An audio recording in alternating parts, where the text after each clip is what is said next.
करी के सभी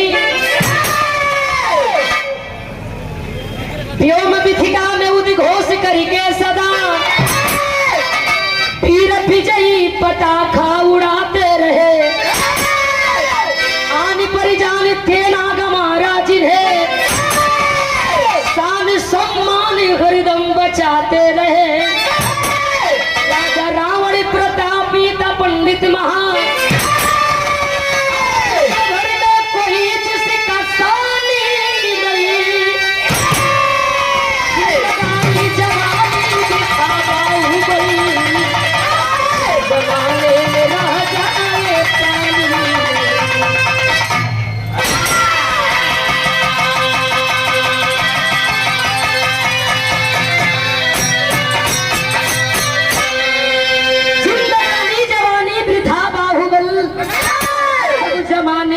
जाए पानी नहीं कहल जला कि पानी वाला मर्द नीक की पानी वाला बर्द नीक।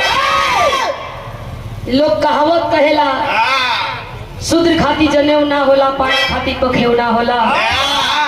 फल तो मैं बिकाता बाजार में लेकिन कुछ बनरन खातिर से ना होला। रावण के पता रहल कब मरे के बा के करी हाथ से मरे के बा। रावण के ऐसा कोई विद्वान ना रहल सब कुछ जानते हुए भी रावण जानकी के अपनी मौत के तहत हरण कर लेलस। वही जानकी के लेकर के लंका चलल अशोक वाटिका में माई जानकी बैठल बाड़ी हनुमान जी लंका पर चढ़ाई कैलन पुल बांध दिलन और जब हनुमान जी पुल बंधलन भगवान राम सेना लेके चढ़ाई कैलन। वही लंकावा में राम और रावण के बीच युद्ध छिड़ल बा।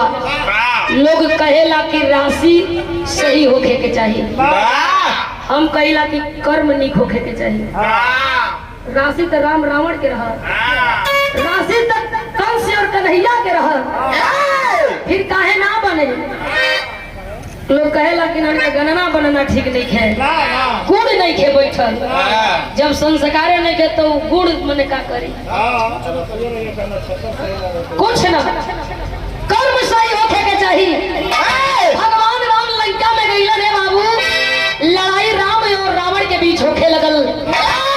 हनुमान उठलन को सियाई के गईलन पोछी में आग लगा के लंका जला के राखी कर दिलन। ये हर वीर वीर के लड़ाई होत बा आखिरकार भगवान राम रावण के मार गिरवला लंका में कोई बाना जे राम के मारे ऐसा के हो लंका में ना बाजे लंका का राजा बन के लंका के चलावे। हम एक लाइन गजल के नमूना द्वारा बतावल गई।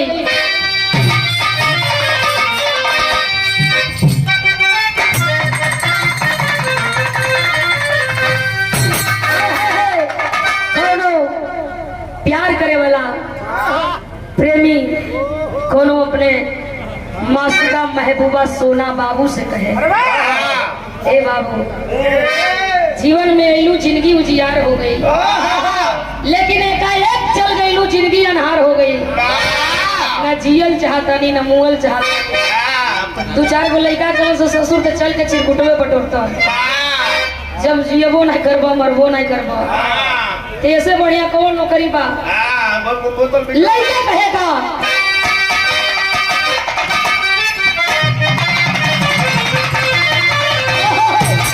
अरे इतने करीब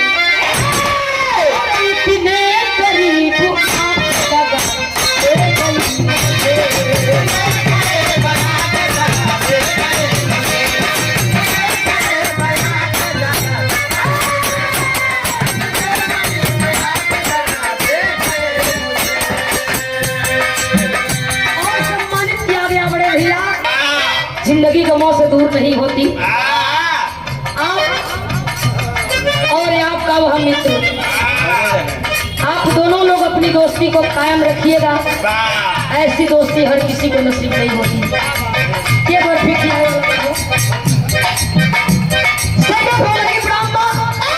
फिक्र भैया रामचंद्र भैया की जोड़ी सलामत रहे लेकिन लड़का है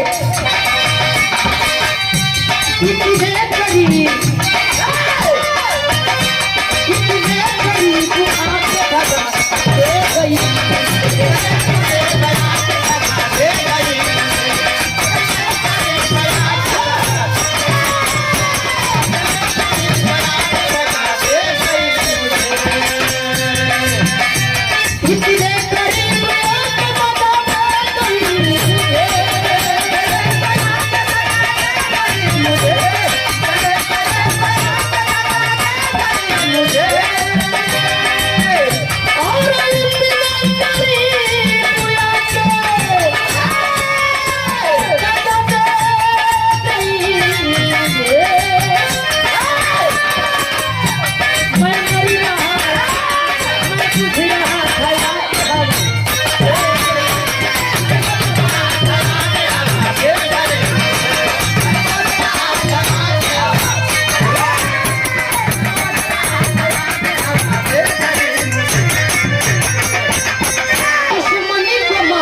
आज भरत मिलाप है।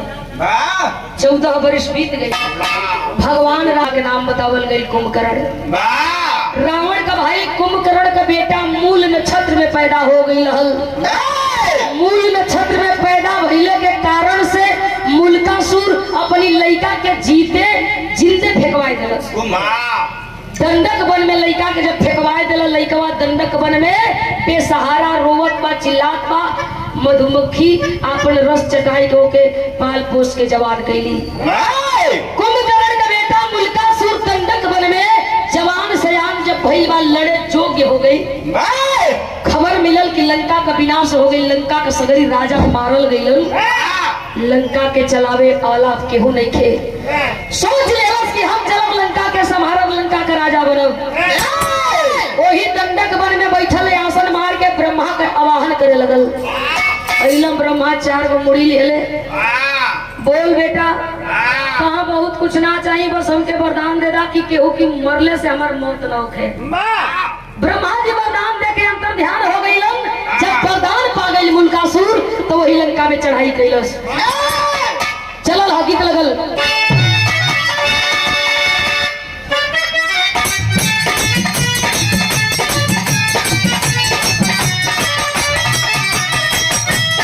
वही दंडक वन में हाथ जोड़ के बैठल के बात को सोचता। ब्रह्मा के पूजा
विचार बलवनवा रे जैसन सोचले रहल वैसने वरदान ब्रह्मा द्वारा मिल गई।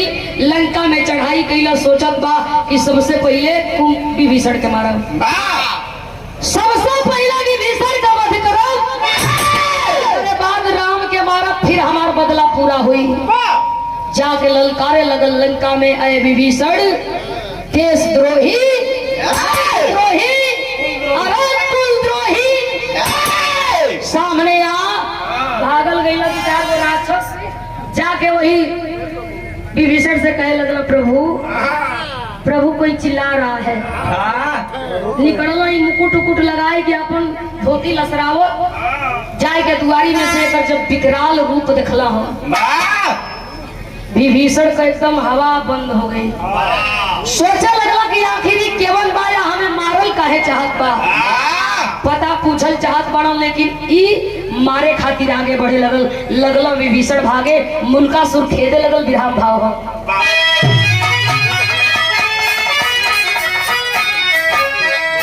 अरे विभीषण भइल तू कुल कब उदई,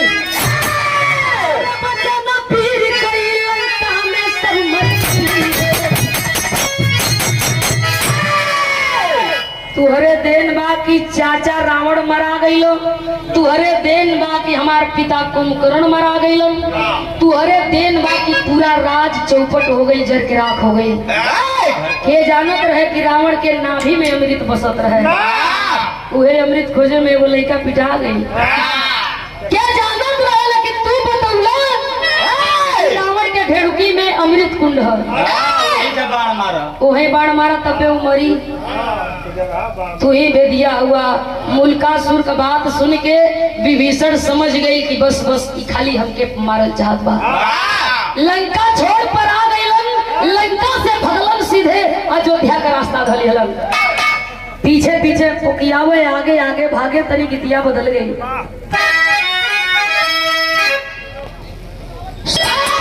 4 बजे भोर में रोड़ी मार के गंगा के जगह में हाथ जोला चलो उठा हो, हमरे अब धंधा के बेला हो गए। गंगा जी से वो विनती करत हो, का कहे, अरे तू हमके चढ़ई बोए मैया,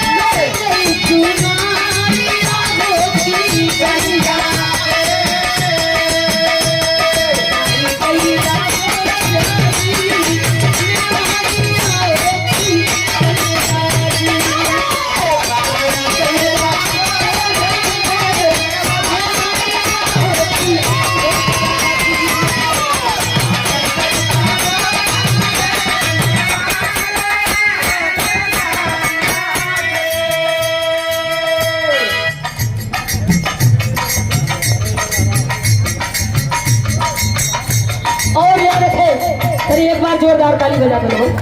भगवान के सम्मान में जोरदार ताली हुई से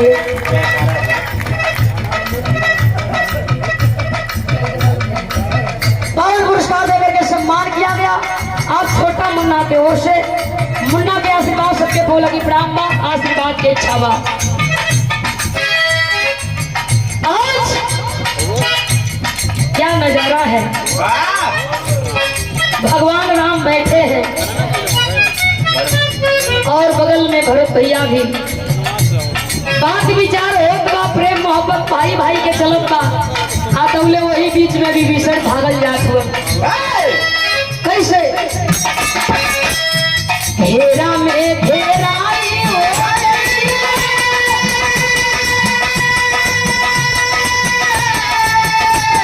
घेरा में घेराई हो,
बताने लगा।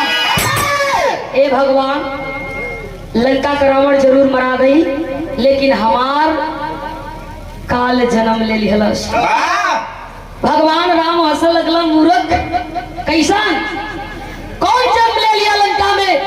विभीषण रोवे कहे कि अब चाहे मूर्ख कहा चाहे कुछ कहा बर्दाश्त बा, लेकिन उपाय कहम के मरबो ना करी, सोझे सोझे खा जाई। भगवान राम पूछे लगला, रे कौन है? कहा कि नाम पता तो नहीं जानत, लेकिन ओकर रूप देख के वही हवा बंद हो जाता, गैस चढ़ जाता। भगवान कहा कि लंका के सगरी राजा के मार दिया, तेकर मतलब तू वीर ना हो मिला। हमके मार लेबा तो मान जाए कि वीर हुआ, नहीं तो आज तो तुअर खैर न। भगवान राम के बात लगल, धनुष पर बाण भगवान राम चढ़ौलन, मुल्कासुर के ललकारे लगलन। एक तरफ मुल्कासुर, दूसरी तरफ भगवान राम के बीच लड़ाई होके लगल। कई गीत बदली।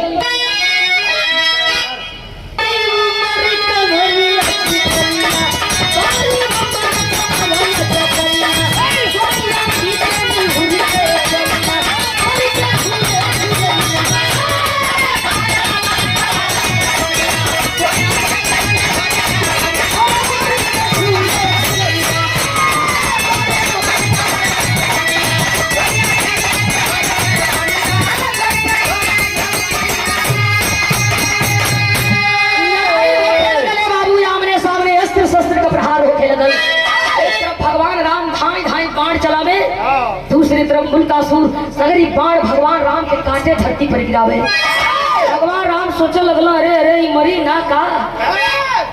अस्त्र शस्त्र के प्रहार करते करते भगवान राम थक गईलन। सोचे लगल भगवान राम आखिर है कौन? हम मारत हई, आई मरत ना ई हो कौन? सोचत का हुआ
भगवान राम रणभूमि से बाण धनुष फेंकलन, जाके जंगल में झाड़ी में बैठल विचारे लगलन कि आखिर यह कोई आम इंसान नहीं हो सकता।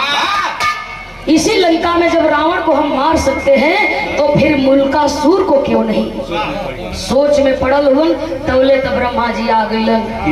टुगुर टुगुर टुगुर हेने हिलत जमुड़ी, आ टुगुर टुगुर टुगुर हेने एगो सामने है, वही से बोलत हुन पुकुर पुकुर। प्रभु की जय हो। आँख खुला, भगवान राम आ गई। मुल्कासुर ताकत हुआ कैसा भगवान राम कहा कि समझ में ना आवत हो कि यही लंका में इतने बड़े बड़े वीरन के मरली तई काहे न मरत हो। ब्रह्मा जी हंसा लगला, कहला टेंशन मत ला प्रभु। ए प्रभु हम ही खुश होके वरदान दे दिहली, कौनो पुरुष आई तुहरे नियर के तनी राम यहाँ से लेकिन वो मरी वरी। भगवान राम मने मने सोचत हुआ जा धनुष बाणे घरी लगे नहीं थे, नहीं तो तुहार जोन गति करती। वरदान दिले बड़ा शान से है, बताओ तड़ो।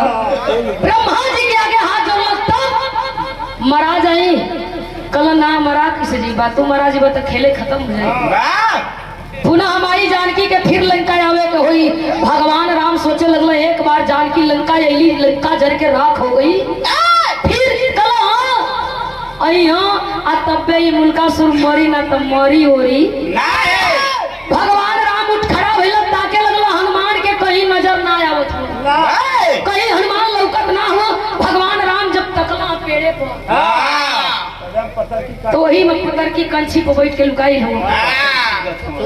अपन भूख लगल मार नापुर नापुर कैले हो, बीन बीन एकदम जौन पुनगी भगवान राम कहले कबले खइबा, आवा मुसीबत में ही थोके भूख लगल है। मुड़ी हिलाए हनुमान कहे ना, कहा हर बार बाह पूजौले हो आज बाह पूजावे के हो सम्मान का बात है। हनुमान जी अला कहे का करे के कहला जल्दी जा के अयोध्या से सीता के लंका लेके आवा। भगवान राम के कहला पर हनुमान जी उड़ान भरलन लंका से अयोध्या अइलन। आके माई जानकी के आगे बैठ के बात कहे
लंका की ओर प्रस्थान कैले बाड़ी। हमारी जीते जी हमारे प्रभु मारल जाई हम जियब कैसे हमार 16 श्रृंगार उजड़ जाई। आ करके लंका में माई जानकी नजर घुमा के देखे दूर दूर लोगन के भीड़ बा। केहू कहीं चिल्लात बा, केहू कहीं रोवत बा, केहू का मुड़ी कटल बा, केहू का गोड़ कटल बा, लेकिन भगवान राम नहीं खलोकत। माई जानकी सोचा तारी की आवे में लेट हो गई। लगत बा कि राक्षस हमरे प्रभु के खा गई। गुस्सा में लाल वह माई जानकी आग बबूला चंडिका रूपी अवतार को धारण करती है। याद शक्ति भवानी वह जानकी ललकारने लगी मुल्कासुर को। सामने आ जरा मैं भी देखूं। बहुत सुन करके वह मुल्कासुर सामने आया। जानकी के देख के हंसे लगल। सोचत बाकी सगरी मरद भाग है मेहरारू रणभूमि में ललकारत बा। बगलिया में जाकर मुल्कासुर खड़ा भई। उस सिंह मुखौटा पहिरले तलवार हाथ में ले ले वही माई जानकी की बगल में खड़ा होकर जोर जोर से हंसे लगल। अरे प्यारी तू फूल से भी कोमल है, तू बड़ी नाजुक बड़ी सुंदर है। मेरी रानी बन जा, मेरी पटरानी बन जा, आजीवन तुझे सुखी रखूंगा। माई जानकी का गुस्सा एकदम सराखों पर। हाथ में क्या रे बूढ़ा शेर, बस 2 मिनट और परहेज करा, डिलीवरी भैया है, टेंशन मत ला। माई जानकी ललकारा लगली। लड़ावा और लड़ा जेके जेके बुलावे के बुलाला। आई अंदर बंदर जो लेके आई हुआ सब बुलावा ही अपन अपन धनुष मार। देखिए गगरी में कितने जोर है। माई जानकी खड़ा हो गई और जब माई जानकी खड़ा हो गई तो मुल्कासुर और माई जानकी के बीच में लड़ाई कैसन हो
विभीषण को निडर राज देकर सीता महारानी राम के साथ है सेना समेत और चली अवध राजधानी।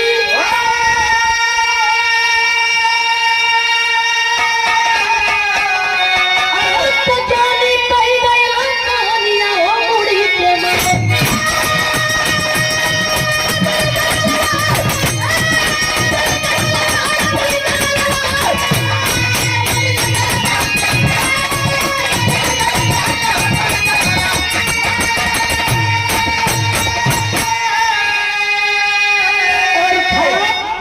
जानकी के हाथों द्वारा मुल्कासुर का वध हुआ। फिर भगवान राम अयोध्या आए और लंका का राजा विभीषण को बना दिया गया। वरदान मिला मां जानकी की। विभीषण ने राजा बना और राज संभालने लगा लंका का राजा बन करके। माई जानकी सेना समेत हनुमान राम समेत अयोध्या आईली। सब मिल के आपन आह्वान करते हैं, जागरण करते हैं, भक्ति करते हैं। 9 दिन नवरात्र में माई दुर्गा के पूजा भई। एक बाद फिर माई लक्ष्मी के आवाहन हुई, फिर सरस्वती जी के आवाहन हुई। लोग पूजा करें लेकिन शक्ति तो एक ही है। बताया गया